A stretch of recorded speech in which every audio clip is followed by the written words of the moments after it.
പ്രിയപ്പെട്ട സുഹൃത്തുക്കളെ, ഞാൻ എൻ്റെ ചാനലിൽ എന്തെങ്കിലും വീഡിയോകൾ പറയുന്നത് എൻ്റെ ബോധ്യത്തിന്റെ അടിസ്ഥാനത്തിലാണ്, അല്ലെങ്കിൽ ആരെങ്കിലുമൊക്കെ സാക്ഷ്യം പറയുന്നത് കൊണ്ടാണ്. അതിൽ എന്തെങ്കിലും തെറ്റു പറ്റിയാൽ നിരുപാധികം ഞാൻ തിരുത്താറുണ്ട്. ഞാൻ ഇന്ന് ഒരു തിരുത്തിനു വേണ്ടിയാണ് ഈ വീഡിയോ ചെയ്യുന്നത്. രണ്ട് ഉദ്ദേശമാണ്. ഒന്ന്, നിങ്ങളുടെ സാമ്പത്തികം, നിങ്ങളുടെ പണം നഷ്ടപ്പെടാൻ സാധ്യതയുണ്ട്. ആ പണം നഷ്ടപ്പെടാതിരിക്കുക, എനിക്ക് ചെറിയൊരു തുക നഷ്ടപ്പെട്ടു, അതുപോലെ നിങ്ങൾക്ക് നഷ്ടപ്പെടാതിരിക്കാൻ വേണ്ടിയാണ് ഈ വീഡിയോ. രണ്ടാമത്, ചെയ്ത ആരാണോ അതിന് കാരണക്കാരൻ, അദ്ദേഹത്തിന് വേണ്ടി ചെയ്ത വീഡിയോ ഒരു തെറ്റായി പോയി എന്ന് എനിക്ക് ബോധ്യമുള്ളത് കൊണ്ട് അതൊന്ന് തിരുത്താനും കൂടിയാണ്. കഴിഞ്ഞ 11-ാം തീയതി ഞാനൊരു വീഡിയോ ചെയ്തിരുന്നു. വീടും പറമ്പും കിട്ടിയ വിലയ്ക്ക് വിൽക്കുന്നു എന്ന് പറഞ്ഞുകൊണ്ട് ഹാരിസ് രാജ് എന്ന് പറയുന്ന ഒരാളെ കുറിച്ചായിരുന്നു ഞാൻ വീഡിയോ ചെയ്തിരുന്നത്. അദ്ദേഹത്തിന്റെ ഫേസ്ബുക്കിൽ അത്തരത്തിലൊരു ഒരു പോസ്റ്റ് എഴുതിയിരുന്നു. തന്റെ വീടും പറമ്പും താൻ കിട്ടിയ വിലയ്ക്ക് വിൽക്കുകയാണ്. വിൽക്കുന്നതിന്റെ കാരണമായി പറഞ്ഞത്, അദ്ദേഹത്തിന്റെ മക്കൾ അദ്ദേഹത്തെ ഇപ്പോ സംരക്ഷിക്കുന്നില്ല. മക്കൾക്ക് വേണ്ടിയിട്ട്, പഠിക്കാൻ വേണ്ടിയിട്ടും അവരുടെ ജോലിക്കുമൊക്കെ വേണ്ടിയിട്ട് എടുത്ത ലോൺ 2 വർഷം അദ്ദേഹം തിരിച്ചടച്ചു. ഇപ്പോ ഈ മക്കൾ അത് തിരിച്ചടയ്ക്കുന്നില്ല.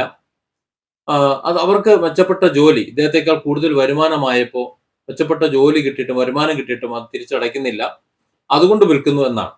അപ്പൊ ഞാൻ അദ്ദേഹത്തെ കോണ്ടാക്ട് ചെയ്തു, വിളിച്ചപ്പോൾ അദ്ദേഹം പറഞ്ഞത്, ഈ മക്കൾ ഈ സ്ഥലം അത് അവരുടെ പേരിൽ എഴുതി കൊടുത്താലേ അടയ്ക്കൂ എന്ന് പറഞ്ഞത്രേ. അത് മാത്രമല്ല, ഈ ഹാരിസ് രാജ് എന്തോ ചാരിറ്റിയോ മറ്റോ കാര്യങ്ങളൊക്കെ ചെയ്യുന്ന ആളാണെന്ന് പറയുന്നുണ്ട്. അദ്ദേഹം സ്വയം പറഞ്ഞാണ്, എനിക്കറിയില്ല. ആ ചാരിറ്റിയും കാര്യങ്ങളും ഒക്കെ നിർത്തി അവസാനിപ്പിച്ച് പിതാവ് വീട്ടിൽ കുത്തിയിരിക്കുകയാണെന്നുണ്ടെങ്കിൽ, മക്കൾ പറയുന്ന അനുസരിച്ച് ഇരിക്കാന്നുണ്ടെങ്കിൽ ലോൺ അടച്ചോളാം, ഇല്ലെങ്കിൽ പിതാവ് തന്നെ അങ്ങ് അടച്ചാൽ മതി എന്ന് പറഞ്ഞത്രേ. അപ്പോൾ മക്കളുടെ ഈ വഞ്ചന സഹിക്കാൻ വയ്യാതെ താൻ എന്തായാലും ആ ലോൺ അടച്ച് തീർത്തില്ലേ പറ്റൂ. അത് ബാങ്കുകാർ കൊണ്ടുപോകുന്നതിൽ ബുദ്ധിമുട്ടുള്ളത് കൊണ്ട് ആ വീടും പറമ്പും കിട്ടിയ വിലയ്ക്ക് വിറ്റ് ബാങ്ക് ലോണ് ക്ലോസ് ചെയ്ത ശേഷം ബാക്കി എന്തെങ്കിലും ഉണ്ടെങ്കിൽ അതിന് ചെറിയ എന്തെങ്കിലും വീടോ കാര്യങ്ങളോ വാങ്ങിയിട്ടോ വാടക വീട്ടിലോ തന്റെ മാതാവിനെയും അതിലെ സഹോദരിയെയും മറ്റുള്ളവരെയും ഒക്കെ ചേർത്ത് സംരക്ഷിച്ച് മുന്നോട്ട് കൊണ്ടുപോകാനാണ് ഇനി താല്പര്യം എന്ന് അദ്ദേഹം പറഞ്ഞു വെച്ചിരുന്നു. ഇതിനിടയിൽ ഞാൻ അദ്ദേഹത്തിന്റെ വീഡിയോ ചെയ്യുന്നതിന് വേണ്ടി കുറച്ച് ഫോട്ടോഗ്രാഫ്സ് നമുക്ക് ആവശ്യമുള്ളതുകൊണ്ട് അദ്ദേഹത്തിന്റെ ഫേസ്ബുക്കിലുമുള്ള ഏകദേശം കുറെ ഫോട്ടോസ് ഉണ്ടായിരുന്നു. വീടിന്റെയും മറ്റും പുറത്തെയും അകത്തെയും ഒക്കെ ഫോട്ടോസ് ഉണ്ടായിരുന്നു. ആ ഫോട്ടോ, ഞാൻ ഒരു ഫോട്ടോ പരിശോധിക്കുമ്പോൾ അതിലൊരു പുസ്തകത്തെക്കുറിച്ച് പരാമർശിക്കുന്ന ഒരു ബോർഡ് ഞാൻ കണ്ടു. അതിനുശേഷമാണ് ഞാൻ ഇദ്ദേഹത്തെ വിളിക്കുന്നത്. അപ്പൊ വിളിച്ച സമയത്ത് ഞാൻ ആദ്യം ചോദിച്ചത് ഈ പുസ്തകത്തെ കുറിച്ചാണ്. നമുക്ക് ആ കോള് ഒന്ന് കേൾക്കാം. ഹലോ, ഞാൻ സാബു കൊട്ടോട്ടിയാണ്, മലപ്പുറത്ത് നിന്നാ വിളിക്കുന്നത്.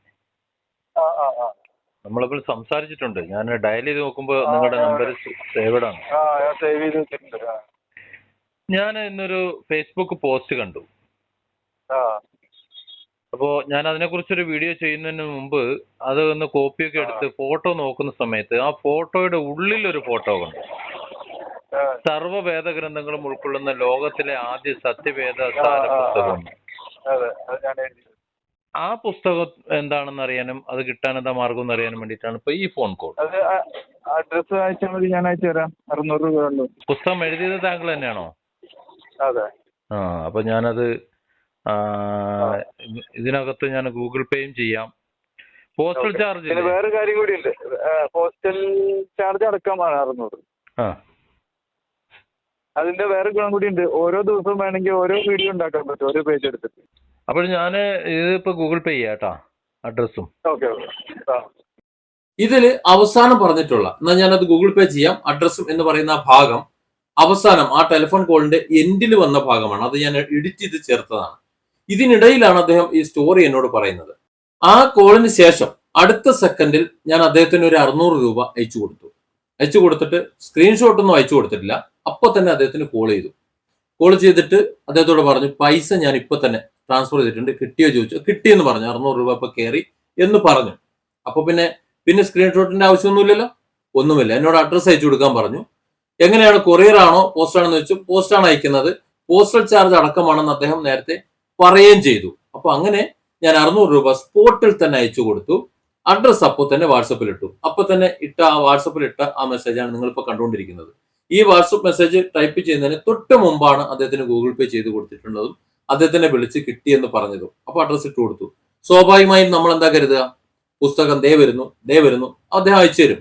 2 കാരണമാണോ? ഒന്ന്, അദ്ദേഹത്തിന് എന്നെ അറിയാം. എന്റെ നമ്പർ അദ്ദേഹത്തിന്റെ ഫോണിൽ സേവഡ് ആണെന്ന് അദ്ദേഹം തന്നെ പറയുന്നുണ്ട്. ഇതൊക്കെ പറയുന്നുണ്ട്. പക്ഷെ നമ്മളത് കാത്തിക്കുക. ഇന്ന് ഞാൻ കോണ്ടാക്ട് ചെയ്യുമ്പോൾ എന്നോട് പറയുന്നത് ഞാൻ പൈസ അയച്ചു കൊടുത്തിട്ടില്ല, അദ്ദേഹത്തെ വിളിച്ചിട്ടില്ല, അദ്ദേഹമായിട്ട് സംസാരിച്ചിട്ടില്ല എന്നൊക്കെയാണ്. എന്തപ്പോ പറയാ, ഒന്നും പറയാനില്ല. പൈസ അയച്ചു കൊടുത്ത സ്ക്രീൻഷോട്ടാണ് നിങ്ങൾ ഈ കാണുന്നതൊക്കെ. ഇങ്ങനെ എത്ര പേരിൽ നിന്നാണ് ഇദ്ദേഹം പണം അടിച്ചു മാറ്റുന്നതെന്ന് എനിക്കറിയില്ല. എത്ര പേർക്ക് പുസ്തകം അയച്ചു കൊടുത്തു എന്നും എനിക്കറിയില്ല. ഇദ്ദേഹത്തിന്റെ ഈ സ്വഭാവം കൊണ്ടായിരിക്കാം ഒരുപക്ഷെ മക്കൾ മാറിപ്പോയതെന്ന് ഇന്ന് ഞാൻ വിചാരിക്കുന്നു. എന്തായാലും ഞാൻ അദ്ദേഹത്തോട് പറഞ്ഞിട്ടുണ്ട്, എന്റെ പണം അദ്ദേഹത്തിന് കിട്ടിയിട്ടുണ്ടെങ്കിൽ ഇനി നിങ്ങളുടെ പുസ്തകം എനിക്ക് ആവശ്യമില്ല എന്ന്. കാരണം എന്തെന്നറിയോ, ഞാനായാലും നിങ്ങളായാലും നമ്മൾ സംസാരിക്കുന്നതായിരിക്കണം നമ്മൾ പ്രവർത്തിക്കുന്നത്. നമ്മുടെ സംസാരവും പ്രവൃത്തിയും രണ്ടും രണ്ടാണെന്നുണ്ടെങ്കിൽ അവനെ വാക്കിൽ വിശ്വസിക്കാൻ കൊള്ളൂല എന്നാണ് മനസ്സിലാക്കേണ്ടത്.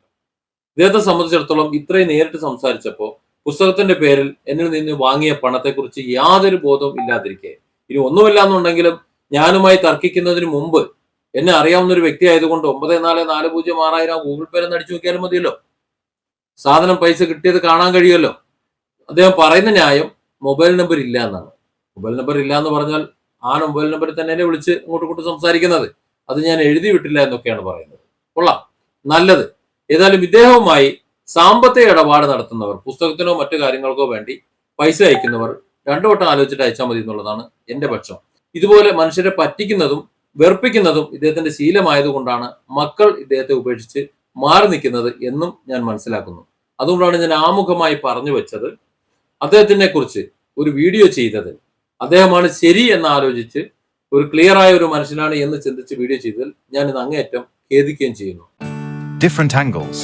Don't forget to subscribe and support this channel.